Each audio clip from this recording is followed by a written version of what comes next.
Di sebuah hutan yang tak pernah benar-benar diam, ada sebuah rumah yang bisa berjalan, dan seorang nenek tua yang tidak selalu jahat, tetapi juga tidak selalu baik. Banyak yang takut padanya, tetapi sedikit yang tahu kebenaran di balik namanya. Siapakah dia sebenarnya? Inilah kisah Baba Yaga.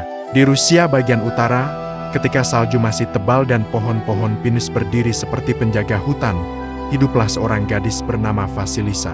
Ia lembut, pandai merawat rumah, dan selalu membawa boneka kecil pemberian ibunya. Ibunya sudah tiada, tetapi boneka itu seolah menyimpan suara dan doa sang ibu. Ayah Vasilisa menikah lagi.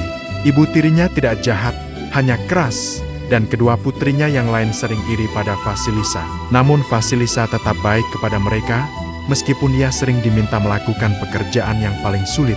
Suatu malam, ketika lampu rumah mereka padam dan kegelapan menyelimuti desa, ibu tirinya berkata, "Vasilisa, pergilah ke dalam hutan dan ambil api dari Baba Yaga. Tanpa api itu, kita tidak bisa bertahan malam ini." Kedua saudara tirinya tersenyum kecil.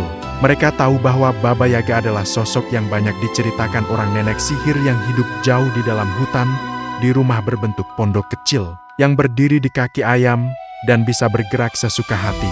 Banyak orang berkata bahwa Baba Yaga bisa terbang, memiliki sapu ajaib, dan menjaga rahasia yang bahkan para raja pun tidak tahu. Namun, ada pula yang berkata bahwa Baba Yaga bisa membantu jika kau datang dengan hati yang tulus. Vasilisa mengangguk pelan. Ia takut, tetapi ia juga berani. Dengan boneka kecil di sakunya, ia masuk ke hutan gelap. Angin malam berhembus dingin. Cabang-cabang pohon bergetar seperti membisikkan sesuatu. Vasilisa memeluk bonekanya. "Boneka kecil, tolong aku," katanya. Anehnya, boneka itu terasa hangat, seolah menuntunnya langkah demi langkah. Setelah perjalanan panjang, ia menemukan pondok Baba Yaga. Pondok itu berdiri di atas dua kaki ayam besar, bergoyang pelan dari sisi ke sisi. Mata kuning kecil terlihat dari jendela kotor, dan cahaya api biru menari-nari di sekeliling rumah. Baba Yaga membuka pintu dengan suara geraman pelan. "Siapa kau? Dan kenapa kau datang ke rumahku?" tanya nenek itu dengan suara serak. Vasilisa menelan ludah, lalu berkata dengan sopan, "Saya mencari api, agar keluarga saya bisa melewati malam." Baba Yaga memandangnya lama sekali. "Kau ingin api? Kalau begitu, kau harus bekerja dulu, dan tidak ada yang boleh salah." Vasilisa mengangguk. Selama 1 hari penuh, Vasilisa bekerja membersihkan pondok yang terus bergerak itu. Ia menyapu lantai, memasak, bahkan memberi makan 2 serigala yang menjaga halaman. Namun setiap kali lelah, boneka kecilnya membantu merapikan kain, membersihkan debu, memberi kekuatan kecil agar Vasilisa tetap sanggup berdiri. Baba Yaga mengawasinya dari jendela sambil mengetuk-ngetukkan jarinya. "Gadis ini berbeda," gumamnya. Ia bekerja dengan hati, bukan ketakutan. Saat malam datang, Baba Yaga berkata, "Baiklah, kau telah bekerja dengan baik. Tapi sebelum kau pergi, aku ingin bertanya, siapa yang membantumu? Tak mungkin kau bisa melakukan semua ini sendirian." Vasilisa hampir menjawab, tetapi boneka kecil di sakunya bergetar pelan, seolah memperingatkan.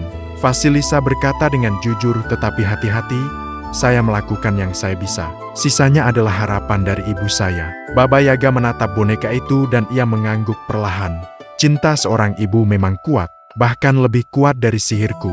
Dengan gerakan tangan, Baba Yaga memanggil sebuah tengkorak bercahaya yang menyala seperti lentera api. "Inilah api untuk keluargamu. Tapi ingat, cahaya ini hanya menerangi orang yang tulus. Ia akan memadam untuk hati yang penuh iri." Vasilisa mengucapkan terima kasih. Saat ia membalik badan, rumah berkaki ayam itu berputar perlahan, membuka jalan bagi Vasilisa kembali pulang.